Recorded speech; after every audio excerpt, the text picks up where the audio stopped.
And now, Eyewitness News continues with Diana Williams and Sade Bedouinoir and Lee Goldberg with the exclusive AccuWeather forecast. Now, Eyewitness News at 5 continues. Salty language. That's what apparently it took to put the debt crisis on the path to a possible compromise. House Speaker John Boehner using words we will not repeat on television, telling his more conservative colleagues this morning to get with his program and vote for a deal tomorrow to avoid an August 2nd default deadline for the U.S. government. Political reporter Dave Evans in the newsroom with the latest. David? A few financial experts have said we don't need to worry that much about August 2nd, but the vast majority of those who do know about finance predict the economy will take a horrible hit next week if Congress fails to act. And it's not just big-time investors who will feel the pain. It'll affect almost all of us. If the government defaults and runs out of money next week, the stock market could dive anywhere from 6 to 20%, and a struggling economy will take a tumble. Retirement accounts, on average worth $140,000 per American worker, would plummet by about $9,000. And unemployment, already high, would go up even more. People don't have jobs. We have this horrible economy, and then you're going to let the debt ceiling cave in? What are they thinking? I really believe that if this is not resolved, forget about the recession. We're going to go into a serious depression, and that's scary. Also, gas prices, already inching up this summer, could go up another $1 a gallon. Obviously, the oil prices will go up. Anything which we import into the country is going to get more expensive. Financial experts also point out new mortgage interest rates would jump by at least a half a point, but even those with locked-in rates would be hit because homes just won't be worth as much. Even if you have a fixed mortgage, you get saved from an increased interest rate, but your value of your house goes down. Now that's still going to affect you. On Capitol Hill, the calls and emails kept flooding in today. Americans are increasingly angry. Furious, frustrated. I just want it done and over with. Republicans today coalesced around a plan by House Speaker John Boehner, even though Democrats give it little chance of passing. The Speaker's plan is on life support, and it's time for him to pull the plug. We need to move on to other plans that actually have a chance of passing. But Republicans aren't backing down, even as budget experts say Boehner's plan will do far less than promised. Does this, the Boehner plan, the Budget Control Act of 2011, have all the things that I want? Does it meet all the criteria that I like to have? No.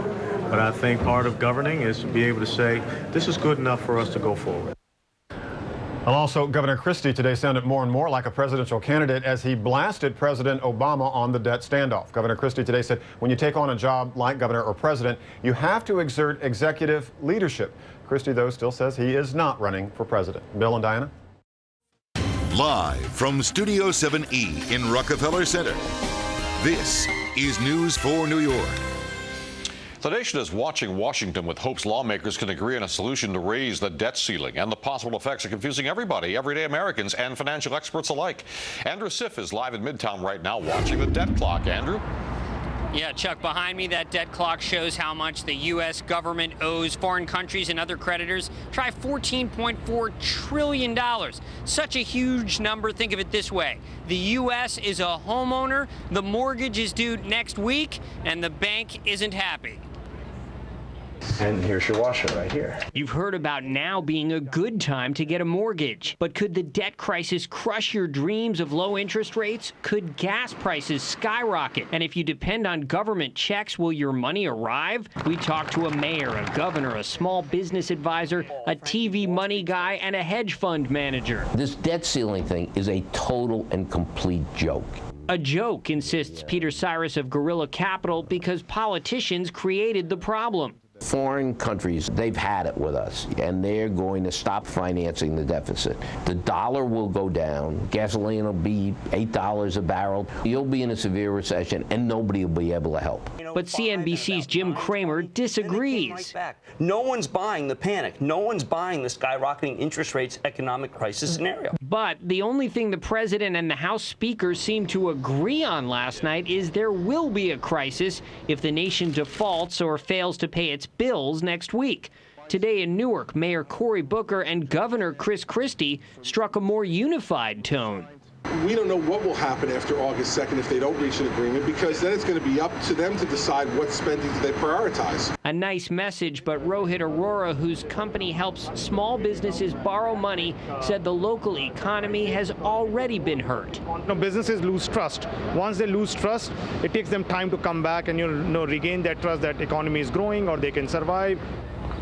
So if businesses are already worried about the debt crisis, what will solve it? No apparent solutions in Congress. House Republicans can't pass their plan. Senate Democrats may pass their plan, but that has no prayer in the House. And so the deadline counts down to 1 week from today. We're live in Midtown. Andrew Siff, News 4 New York. All right, Andrew, thank you.